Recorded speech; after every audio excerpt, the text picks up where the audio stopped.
Hey, welcome. It's January 14th. I almost did it again. I was going to say June 14th. I did that today on Academy.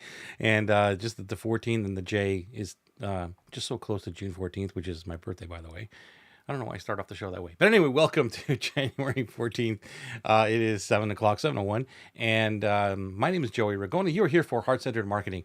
I was supposed to have a guest today. I don't know if he is showing up or not because usually we do this a couple of minutes before the show begins. Maybe he's having trouble logging in. I don't really know. But my guest, Ted, is not here today. So yet, well, I'm going to attempt to talk a little bit about what today's subject is. And because I don't know very much about moving from careers into entrepreneurship or vice versa, I think what we're talking about is like after midlife layoffs and finding purpose fulfillment when creating your next adventures. Now I can talk about that. I've made some notes here, so if you see me looking down here, it's because I was just trying to get some notes together and some thoughts about moving from an employee or a career into entrepreneurship, because entrepreneurship is really the only thing that I know, because I've lived it my entire life. I haven't had a job. The only real corporate thing that I've ever was ever involved in was my dad's company, the family company. And that was, still behind the scenes doing marketing, go figure. So there's a few things that I have notes on that I want to talk about, and maybe you can help me out. Maybe you can let me know. Have you been in the situation where you've had to move careers, or you've got laid off, and had to move into entrepreneurship or fend for yourself, right? I'd love to know that. And if you are watching me live right now with a hashtag live or a hashtag replay if you're watching the replay. So here is one of the things that we have to understand. And a lot of this is going to be based around mindset, because that's a huge, huge, big thing. I would imagine for someone who has been in this situation, moving over to entrepreneurship, because it's not this guaranteed success path, and that is security to opportunity focused. So when you're in a career, again, these are all assumptions. So please forgive me or correct me if I'm wrong, but I'm assuming that, when you are in a career, a corporate position, a job, yes, I know generally you're not secure, but basically you do still know at the end of the week you're getting a paycheck. But when you move into entrepreneurship, it's a completely different thing, because you are expected to embrace calculated risks instead of seeking those guaranteed outcomes. Right at the end of, I go into work, 8 to 9 to 5, and at the end of the week, I get this amount of money for my traded time, and that doesn't happen in entrepreneurship, at least in my world. I mean, I've been an entrepreneur since I can remember, and that was a big thing of not having that guaranteed income. So it's a huge mindset going from that security. You don't know what's going to happen. And even this is why one of the big things, which is a side note, maybe this is another discussion, which is that I believe entrepreneurs are born, not made. And I also believe that because it's a completely different mindset. Now, that doesn't mean someone cannot become a rock star business person when they are not, in my view, a born entrepreneur. They can become a rock star business person, learn business, do all kinds of things, and probably be even more successful than many, many entrepreneurs, because we got a lot of stuff going on in our head. That's for another discussion. But what I'm saying here is that when you're moving from a career or something that's guaranteed or security, a paycheck at the end of the week, it's a completely different mindset, because you're developing comfort for variable income, and that's what it really is. That's what entrepreneurship is variable income. You're not getting the same amount every single week. The other one is from following to leading. So if you're in a career, depending on, I guess, your position, you might be following someone else, like a management position or the direction of the company, all that stuff. And you're taking on full responsibilities for your decisions, your outcomes. When you become an entrepreneur, that's a completely different thing. Everything is on you. You become a leader. It's funny because I've been an entrepreneur, I don't know, over 40 years. And the last couple of years is the only time that I took it seriously about being a leader. I never saw myself as a leader, but even just without even a team, because I always thought leadership had to do with teams. It absolutely does. But it also has to do with yourself, is developing strategic vision and direction. And when we talk about vision and direction and action are really the most important pieces of that, because getting caught up in a vision and looking at um, just making vision boards and checklists and all these other things doesn't really move you forward. It gives you the direction, but once you have that kind of direction in place, you need to take action. So learning to trust your judgment, that's huge. I am blessed with the gift of trusting my gut, if you want to call it that, or trusting my judgment. I've always had that ability to look at something or feel energies, and maybe it sounds woo-woo, but feel the energies of something or someone and know what's going on. And my judgment is bang on. It's just bang on. So those are two things that I want to talk about. Let me just see here. I'm going to go to my Facebook, see if there's anything happening here let me just see the notes, or hang on. I always mess this up. There we go. Right here. That's the event. And sorry if anybody's responding or making any comments right now. I don't see them yet. Okay, cool. Now, if you're here live with me, let me know with a hashtag live or hashtag replay. And I don't know where my guest is. Maybe he had some problems logging in. So I'm running this one solo and trying to fly through without a parachute and trying to make up stuff here to resonate with this topic of being on a career path, and then all of a sudden you are on in entrepreneurship. So help me out if you have any questions or comments, or maybe some suggestions, something that I might not be aware of, to bring the conversation forward, and maybe even I can answer questions about entrepreneurship. But here's another thing that I've talked about. Hey, Lorna, good to see you live. Thank you for being here. Thank you for bailing me out on the live. It's going from a specialist, right? So if you, and this is kind of counterintuitive and contradictive to what I say a lot about what I do, but bear with me for a second, because when you are a specialist in a career, I would say you have to move to being a generalist at the beginning of the entrepreneurship to find out what it is that you are going to expand your business into a core expertise of what am I going to focus on. So give yourself a lot of options when you're moving from a career-based life, I would say, into a business or an entrepreneurship, because you don't know really what is out there, where your skills are. You probably gained a lot of skills over the course of your life in the career, but now you are again on your own. So now you have to figure this all out.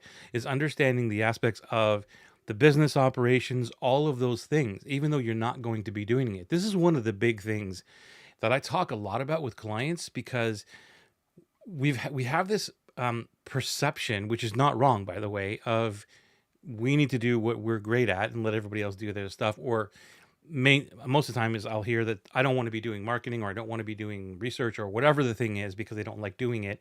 I totally get that. I totally understand that should be left to somebody that's their superpower. That's what they love to do. However, we need to learn it. We need to understand what it is. If I didn't understand business the way that I do, I probably wouldn't be able to build the teams. I probably wouldn't be able to focus on what is the thing that I really, really do best. And I see some comments coming in here. It's been a weird day of funny things that happened. Yeah. So yes, you're bang on, Joey. Hang on a second. Collie, thank you. You certainly knew me from the get-go. Get-go. I'll be able to speak a little bit later. The get-go. Hang on. And have been a huge part of where I am now. Thank you. Love and soul hugs. Thank you, Collie. Thank you for that. Yeah, so if you have any comments regarding if you've been in a corporate position or been in a job situation, because it's hard for me to relate to that because I haven't been in that situation. The only little stint with my dad's company, and that really wasn't it's not really a great example, because, well, it's my dad's company. It's a family company, so there was a lot of perks in there. But the other thing that I think that is a big, big challenge for someone moving out, again, these are all just my thoughts, okay? It would be going from a fixed schedule to flexible time management. Again, I'm using specific words here for a reason. Flexible time management, okay? So fixed schedule is the alarm goes off, you get up, you drive to work 9 to 5, whatever, and you come home, and everything's kind of on a fixed schedule. The weekends are off, that kind of stuff. Where in entrepreneurship, time management is huge, productivity is huge, but creating your own structure and accountability. This is one of the big things that I work on with all my clients is their own accountability, their own structure. Where's your flow zones?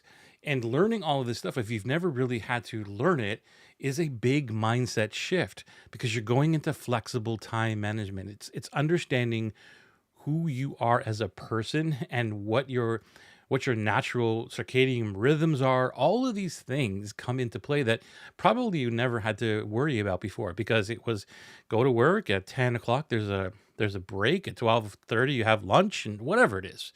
So it's managing your energy during the time of every single day, rather than just time. Managing your energy rather than just time, because in a scheduled situation, if you're tired, then I get it.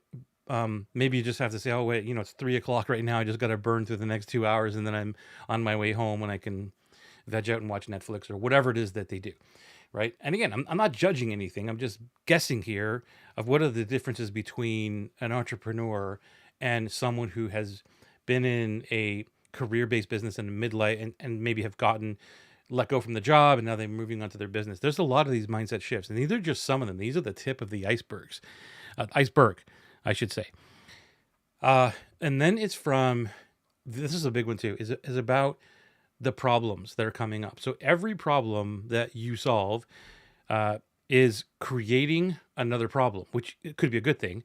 But a lot of times in a corporate position, and I know this only from the small stint that I had with my dad's company, and when I took it over, this was one of the things that I implemented was that every department would have their own problems and they would solve their own problems, but they would also be reporting back what a problem was because they couldn't solve all the problems, right? So, and that allowed me to understand who was doing what was their responsibilities, and where can I delegate and where can I move responsibilities off of somebody, because when there's no one person doing the job, then there's no one to really blame because like, well, I didn't know I had to do that. It wasn't my job. Jim over there had to do the other part of it. So that's a whole other story. What I'm saying is that you go from problem reporting, I guess, as a person at a job to here's the problem, report it to the management, to the team, whatever, to actually problem solving. So taking initiative to find solutions that are in your business. It's no longer someone else's job. It's your job. Everything is your job. You are learning, you're looking at opportunities, or the opportunities come from the challenges. But your job is to find those challenges and find solutions, and their opportunities. And you're really developing a tool for yourself to develop problem solving skills. And a lot of people don't have this problem solving skills because they have a job and that's what they report to. This is what they do, and so they don't really have the ability to look beyond what their job scope is. I'm not judging anybody. I'm not saying someone is stupid or anything, but they've been conditioned into like, this is your job, go do that, and that is it. Let me see where I can be corrected here. So, Lorna, great. I know you. I was hoping you would chime in because I know you went from being in a job situation to a entrepreneur. So it was quite a shift for me to go from employee to solopreneur working from home, even though I worked best when I was autonomous and didn't really fit in as an employee. Right. Yeah. I mean, there's situations where you could be on your own office. You're not really associating with a lot of people. And that's basically, if I saw that, it would be a red flag for me. It's like, you shouldn't be here. You should be an entrepreneur. You're actually an uncovered entrepreneur. And you've always been an entrepreneur, but you just ended up in a job. That's the difference between someone who, goes and says, I want to become an entrepreneur, and because they're in their job and I'm fed up with this, as opposed to a situation where Lorna was in. And even if it took her 40 years to do it, she said, you know what, forget this. I'm going to go start my own business. She was always an entrepreneur, but she just finally uncovered it at the end of 20, 30, 40 years, whatever it is. That's the difference between someone who says they want to become an entrepreneur, which is where my challenge comes into play. But that's, again, another topic for another day. So thank you for that, Lorna. Hey, Narcissa, good to see you here. Everybody else watching, let me know hashtag live or hashtag replay if you're watching this. All right. Next on the list of what I have here to talk about is becoming a team member, right, to a team builder. That's huge. And this is one of my biggest challenges, right? Well, it was one of my biggest challenges. It's no longer my biggest challenge. But as a solopreneur, entrepreneur, whatever you want to call it, for the last 40 years or whatever, having that non-team building experience or mentality really hurt. And so I can only imagine someone who has been on a team, as part of a team, and successful or not, like if they are a team player or not, it doesn't really matter. But it's now because you are the entrepreneur, because you own everything, you own all the projects, all the problems, solutions, all of it. You need to learn how to delegate. And that's a whole discussion on its own. We've had discussions before. Go back into the library. You'll see tons of discussions about delegation. But it's an important thing to bring up right now, because if you're moving on from an employee to becoming the entrepreneur now, you have to learn how to delegate effectively after you learn the skills, or after you understand the business operations. So you might go into building a website or learning the back end of WordPress and becoming just bored out of your gourd, thinking this is just not for me. But you understand it to a degree, like, holy mackerel, I see what's going on here. And so you can delegate. And it's building high performing teams. It's understanding that you're becoming that manager now, that management position or that leader position that's going to build the right teams in order to do the right things that you're not going to be doing. For example, even when I'm building my teams now, part of my team, I'm already planting the seed for some of them to become the leader of that department, so that they're getting people underneath them to lead. Does that make sense? And so I never had a team before. Now I've got a team who are now we're looking at branching out to say, okay, I'm going to bring someone else in, but you own that person. You take care of that completely, that department. And it's creating that company culture, the values, everything that you stand for as a person. This is huge. I can't stress this enough, that your business is all about you. It should be based around you. And I talk about this a lot, because one of my most famous frameworks, if you want to call it that, or methodologies or mindsets, is about the business life model. And that is where the business does not center. I'm sorry, the business, you don't center around the business, and the business centers around you. So everything is about you first. And that's the dream life model, not the business life model, the dream life model. So that's a whole thing, because if you create the company culture around what your values are, your morals, and all this, then it's so much easier to build and delegate teams. And I experience this all the time, because even my personal assistant, she knows my values, the way that I operate. She knows me pretty much inside and out now, and can tell you exactly how to navigate through my own idiosyncrasies, my downs, my ups, all of that stuff. And that's creating a culture for the company, so that when we bring on other people that goes underneath her, then that company value doesn't change. It's all about me, but it's building the company based around, serving others and all that. But there's a company culture there that you have to be aware of. And the last thing that I want to talk about here is from career path to business growth. So on a career, you might have had a career path. I don't know. It's like I'm at this level, and then I want to get to the next level, and to management level, and to whatever. And this is where it was set out for you. Or maybe you said, oh, well, in a couple of years, I'm going to be good, get into a management position or something like that. I'll come back to this because I got some responses here. So I've been trying to be an entrepreneur since I was about 20. Okay, wow. So that's a long time. Because you're only, 20, 25, 28 now? Still a long time.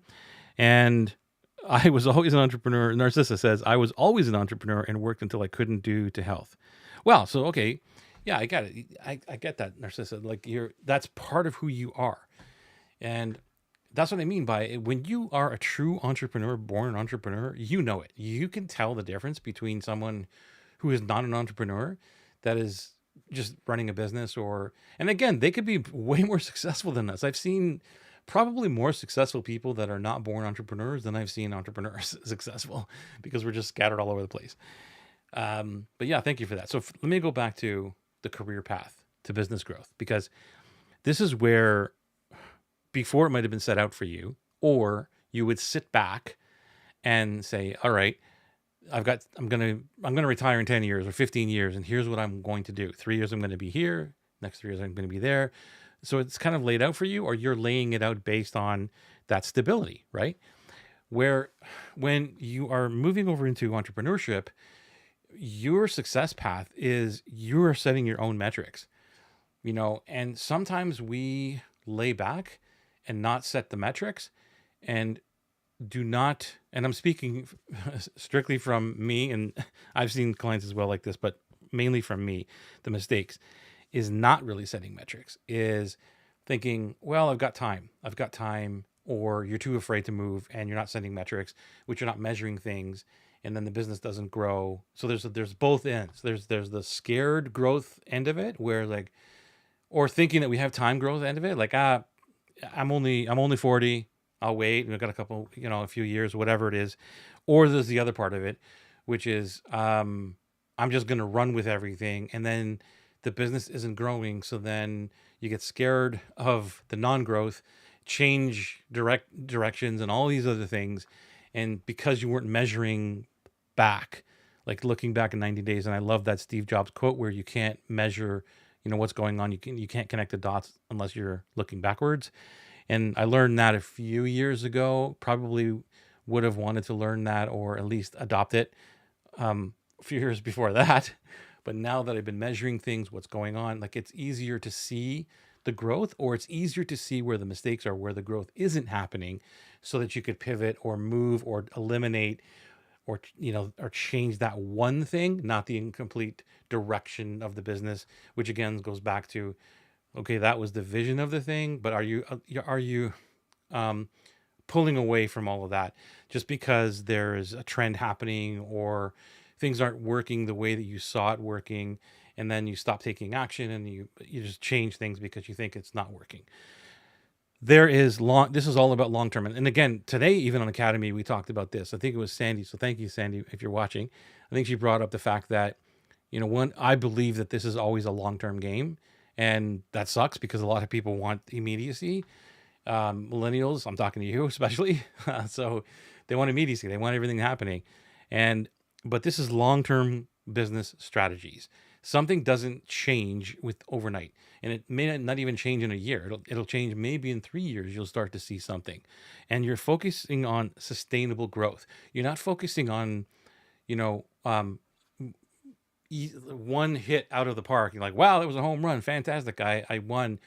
That's not sustainable growth if you can't continuously hit that thing out of the park, which is very rare. So sustainable growth is what I'm looking for. Sustainable growth is, okay, well, the last 5 years was great. This year wasn't so great. So I'm gonna keep going. What do I need to go do? If it's sustainable, downward spiral, which is what I had before, 2019 into 2019, that was like, okay, I got to do something drastic here and change where I'm going with this. But I'm looking for sustainable growth, and sustainable growth doesn't automatically mean that it's always going upwards. There's always going to be blips, which goes back to some of the stuff I talked about today that hopefully resonated. Hopefully I hit something there that was true, that that was,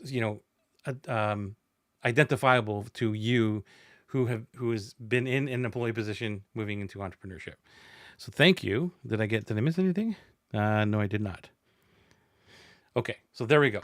Those are my thoughts. I don't know how that resonated or if it resonated, but for me, it was one of these moments where you're going on stage, you have nothing, have nothing prepared, or anything that maybe even remotely, I guess, experience in that world, but you got to talk about it, and that's kind of how I felt today. But no problem. I mean, this is cool. I could probably talk for another half an hour, another hour about mindset and all anything to do with entrepreneurship. If you have any questions, I don't see any coming in here, so I will bear you listening to me blab for another 30 minutes on something that really is not my expertise, but a little bit of the mindset, which is on entrepreneurship. I thank you for being here for another show, Heart Centered Marketing, and we'll see you next week for another show.